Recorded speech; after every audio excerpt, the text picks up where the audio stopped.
It's been days trapped in the darkness deep beneath a mountain. The rain falls in torrents outside, which unbeknownst to you could mean the end sooner than you think. Your friends are quiet and all you can hear now is the dripping of water on the cave walls. You're exhausted, hungry, clumped together with your buddies on a shelf in the cave where the floodwater hasn't yet reached, but you're aware it could rise at any time, and the thought of that horrifies you. What you don't know is that the world's media and the public is hoping and praying that you get out alive. Praying that you are actually still alive. You huddle against your buddy to keep warm. You keep still to preserve energy. You pray for rescuers, voices from the dark abyss. But as time passes, you start to lose hope. This is the story of the Thai boys trapped in a cave, one of the most heartening and fascinating tales that people all over the world followed from start to finish. It's a story of heroism, courage, and global collaboration, already a rescue epic in the annals of true survival stories. Those boys were trapped for 18 days, and you might wonder, just how did they survive and how did they get out? We'll start from the beginning. It was June 23, 2018, the birthday of one of the boys. He just turned 17 years old. At home, a SpongeBob birthday cake waits for him, but he won't ever see that cake. He is one of the older boys on a soccer team called the Wild Boars. The rest of the team were aged 11 to 16.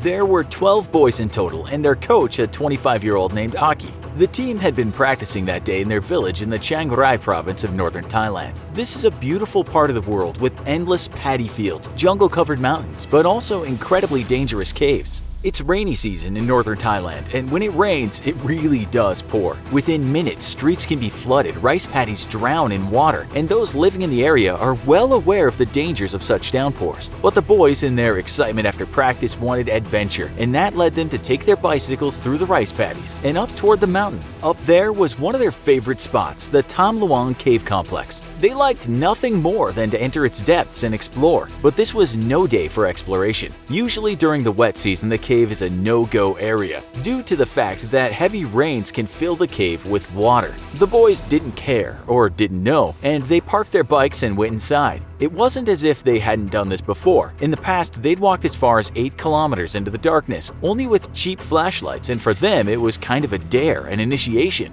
This day was no different, and like before, they didn't only leave their bicycles but also their backpacks. The birthday boy's parents meanwhile waited at home, and it got darker and darker. Something was wrong. Little did the parents know that the team had ventured far into this massive cave, the 4th biggest cave complex in the country. If you translate its full Thai name into English, it reads, the Great Cave and Water Source of the Sleeping Lady Mountain. That sleeping lady was known to have eaten people in the past, explorers who had entered and never come out. An expatriate guide working in Thailand later told the BBC that the cave was muddy and the water moved through it fast. On days of heavy rain, even the most experienced cavers wouldn't go near it. And so we have a bunch of kids who have walked far into the cave, and outside an almighty storm is broken. When darkness fell and the rains came harder, the parents talked about how some of the boys had discussed going into the cave. Now there was panic, and that panic turned into intense fear when the parents went into the cave entrance and saw their children's bikes and bags. Inside the cave, the boys now knew they were in trouble. Not only was rain falling outside, but it had been falling for days on end. Suddenly, they found themselves surrounded by rising water. A flash flood, it seemed, had occurred right around them. Their coach said, "Go, scramble, get out of here now or we're going to drown."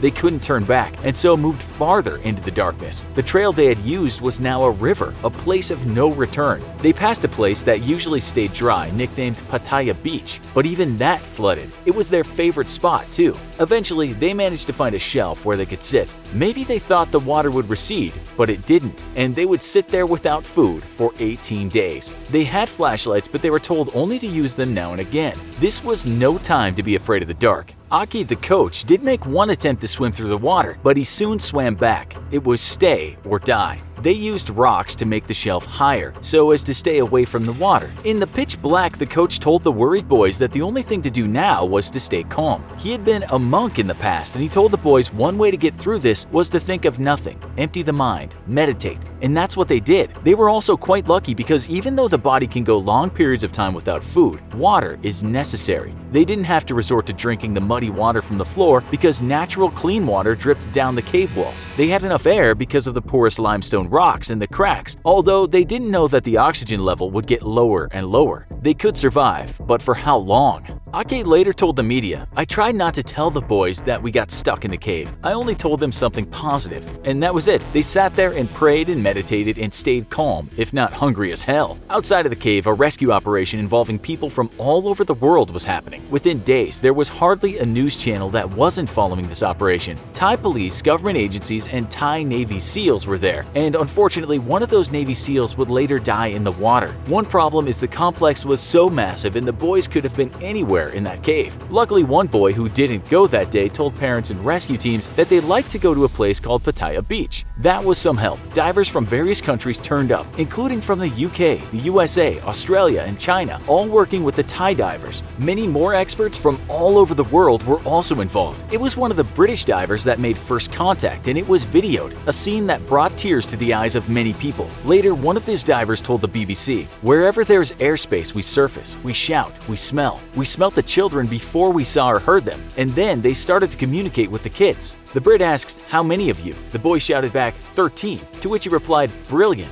They were all alive. Many people are coming," said the diver. "We're the first." Hilariously, one of the boys then shouted, "What day is it?" They didn't quite know the day, but told boys that they'd been in the cave for 10 days. What they did know, they were in the dark with no idea how much time had passed. "You are very strong," shouted the diver. It was amazing to see those small kids all hanging together on that life-saving shelf. The divers then swam over to them using a line, and when they arrived, one of the kids said, "We're very happy," almost as if he learnt the line in school. The diver replied, "We're happy too." And when the world heard about this, it felt as if we'd been blessed by good news at last. The Thais smiled that day, celebrated after days of saying "su su," which translates to "fight, fight." The boys had fought and they had won. Well, almost. They even had the opportunity to write on paper to their parents, with most boys saying they loved their mom and pop and not to worry, they were just fine. The parents wrote back saying they loved them. They had a special message for Aki, who had written to the parents saying how sorry he was that he had taken their kids into the cave. The parents wrote, "The moms and dads, none of them are angry at you. You went inside with them and you must come out with them too."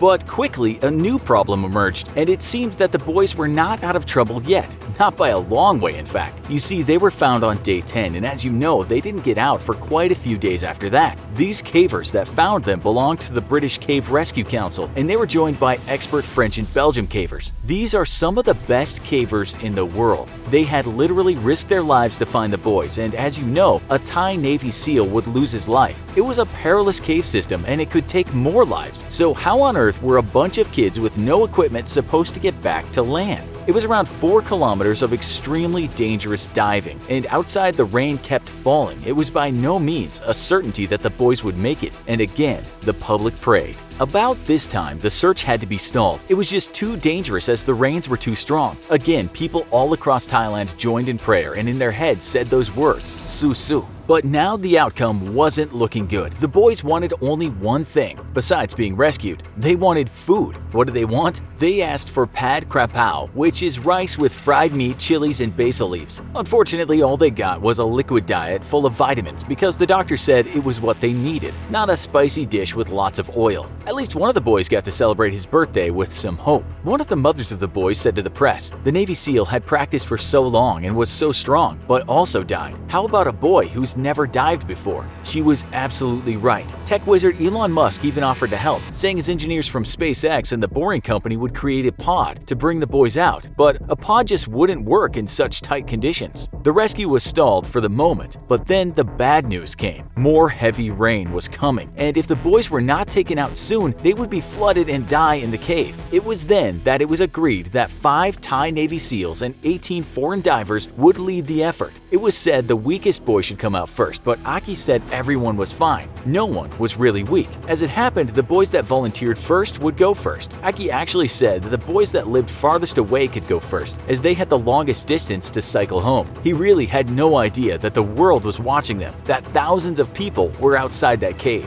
The British divers who found the boys led the operation, with many other divers following and many Thai divers waiting at checkpoints to get the guys through. As the boys could not panic, it was decided that they should be given anesthesia, so a doctor went along too. To get them out, first they had to be dressed in a wetsuit, and then a full face mask for oxygen was put over their head. They also wore a buoyancy jacket. After the anesthetic, they were rendered unconscious, and now it was about pulling them out. The problem was, or one of the many problems was, that the boy would only stay unconscious for 45 minutes, so the divers had to be trained by the doctor in how to give them anesthetic. The journey back took hours and was fraught with danger. At tight points, the boys had to be pushed hard through the cracks, but all the time the divers had to be very careful not to let anything push off their mask. The divers also held their heads high, so if anything did hit a rock, it would first hit them. We don't have to tell you that visibility was very bad. When they hit a dry section, they had to be dragged on a stretcher, their masks removed, and then attached again when it was back to another flooded section. Pulleys and chain systems were used to get them over sand, and they had to be carefully carried over rocks. It was a daisy chain operation involving hundreds of people. On July 10th, the last 4 boys were carried out to great applause outside the cave. It was reported that while some kids had incurred minor scrapes, amazingly they were all in good condition. The average weight loss was 4.4 pounds, which isn't so much for 18 days with nothing but water. They had to be quarantined because it was thought that they could have contracted dangerous infections, but they were fine. It was a bit sad though to see photos of their parents waving at them through glass walls. No hugging just yet. For a while, the boys also had to wear sunglasses as so much time in the dark made their eyes very sensitive to light. People tried to blame the coach for going into the cave during the rains. One British diver soon responded to that, saying, "Nobody's to blame, not the coach, not the boys. They were just very unlucky.